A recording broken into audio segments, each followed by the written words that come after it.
Good morning, my dear children. Today once again we are back to our SST class.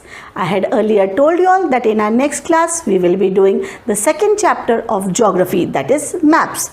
So today we are going to do the second chapter of geography, that is maps. Now if I talk about maps, you all will think that in our previous class we have already done maps. Yes, you all have done maps. But in your previous class, you all have only learned how to mark different oceans, continents, countries, states and other things on the map. But in today's class, we are going to learn many other things about maps, such as what are map compared with globe, types of maps, components of maps, plans, sketch, and how to study maps. So, let us start with our lesson.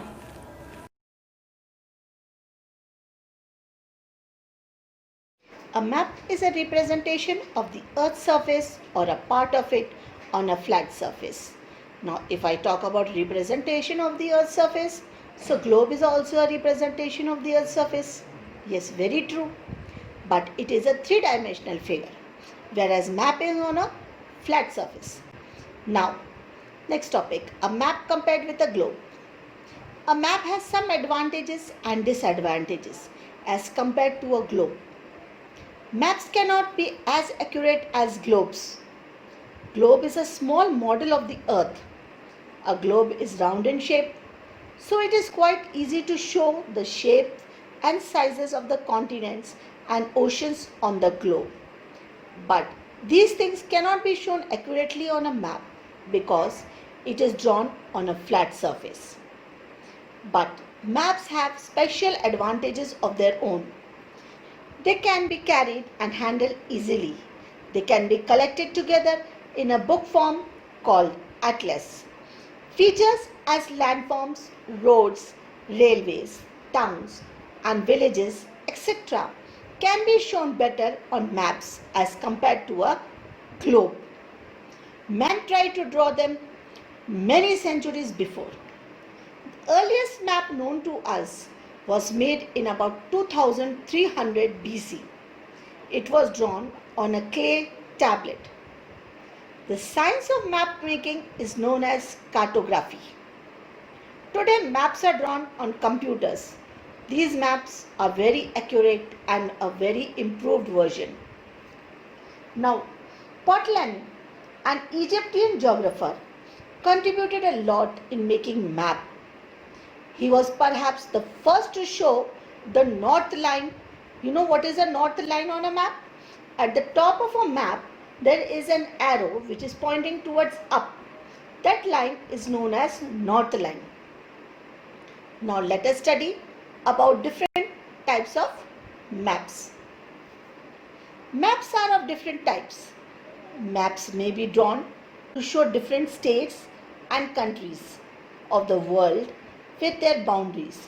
These are called political maps. Maps are also drawn to show physical features of the earth, such as rivers, oceans, mountains, plateaus, plains, etc. Such maps are called physical maps. There are also maps which represent a particular theme or topic like weather conditions, vegetation, industries, climatic zones, etc. They are called thematic maps. Maps are also used to explain historical events such as a war, spread of a civilization, or an important voyage. Now let us study about the different components of maps. All maps have three main components or pillars, namely direction, distance and locations. Now the first is directions of the map. If someone asks you which is the east direction, you can easily do so by pointing out towards the rising sun. Now if you stand with your face towards the rising sun, your back will point towards the west, your right hand towards the south and your left hand towards the north. But on maps, the directions are shown with the help of an arrow, usually drawn on the right hand margin of the map. The tip of the arrow is marked N, which means that it is pointing towards the north. If the north direction is known to you, you can very easily find out the other three directions, namely south, east and west. All these four directions are called cardinal directions. Now with the help of these cardinal directions, you can easily find out the intermediate direction, such as northeast, which is NE, southeast, which is SE, southwest, which is SW, and northwest, which is NW. You can look at the figure 17.3. The directions are given there. Now, distances on a map, the second point. Directions and distance play an important role in maps. Just as directions are shown on maps with the help of an arrow, so are distances shown with the help of a scale. The scale is often given just below the map. You can look at figure 17.4 in your book. By scale, we mean a measuring line on a map which helps us to find correct distances between various points on a map. In a scale, there is always a proportion between the dimensions of the map and the actual areas they represent. For example, the scale given in figure 17.2 shows 1 centimeter equal to 100 meters, which means 1 centimeter on the map represents 100 meters in the actual measurement on the ground. Maps can be drawn to any scale, that is a millimeter or a centimeter, to represent a kilometer, 100 kilometer or 1000 kilometers or even more. Now, if we talk about scale, there are different types of scales to represent. Firstly, when the scale is shown in lines, it is called linear scale. Sometimes the scale is not given as a line but shown in words by a statement. Example, 1 centimeter equals to 1 kilometer. This method is called representing the scale by a statement. Another method of representing a scale on a map is by a representation fraction, that is RF. Example, 1 is to 10 lakhs or 1 upon 10 lakhs. You can see in the figure. Now, the third point, that is use of symbol in maps. It is not always possible to show the actual shape and size of different features of certain things, such as of a building, a dam, a tree, a mountain, a valley or a plateau, etc. So we use symbols to represent these features. The use of symbols make the map clear and easier to read. They also make the drawing of a map much quicker and easier. There is some sort of agreement all over the world regarding the use of certain symbols. These symbols commonly used everywhere, because if people use different types of symbols, then obviously everybody will be confused. So there is a common symbol which is used everywhere. Now these symbols are known as conventional symbols. Sometimes colors are also used to show certain physical features.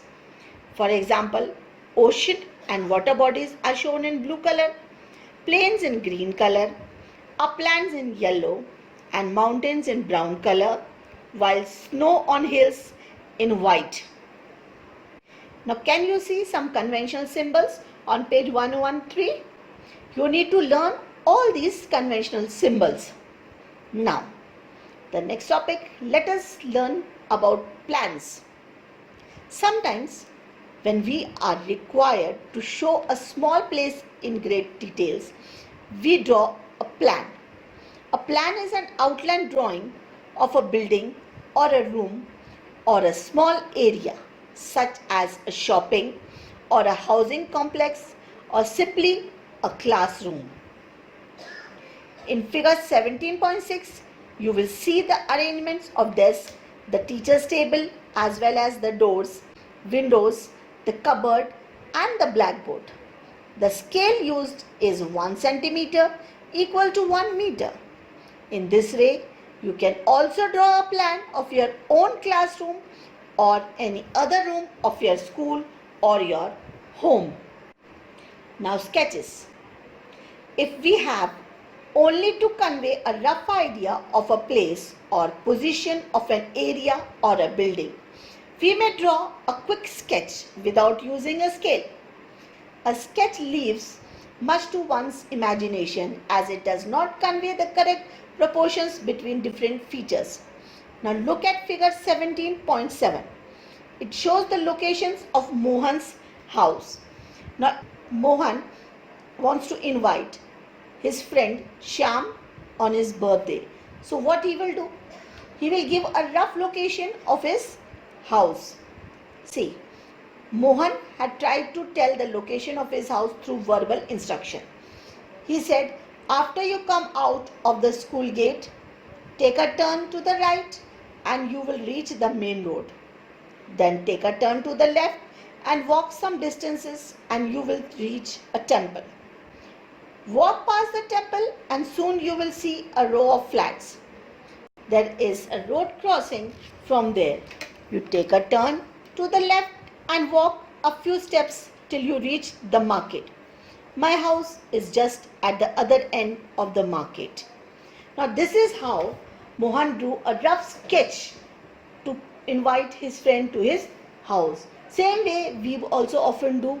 We draw a rough sketch and we say, okay, from here you turn left, there is a temple, from there you turn right, there is a shop, from there you turn to your right, there my house is there. So this is how we draw sketch. Now, next is how to study a map. The map is drawn to give an accurate idea of the distances between directions and other features. In a map, you will see an arrow mark with its tip marked N. This is called the north line. It will enable you to find the other directions of the map. Sometimes in a map, the north line is not given. It should not cause any confusion or difficulty because by conventions and practice, the top of a map is always taken to be north. At the bottom of the map, there is a measuring line or a scale. It helps you to measure distances between two places. You have to measure the distance between two places and then with the help of the scale, you can find out the actual distance. Now for example, to measure distances between Deopur and Birpur, see figure number 17.8. It is very easy. If you have to measure the distance between Deopur and the railway station, we have to add distances from Deopur and Birpur and from Birpur to the railway station. This is how you read a map. Now with this, we have come to the end of the lesson.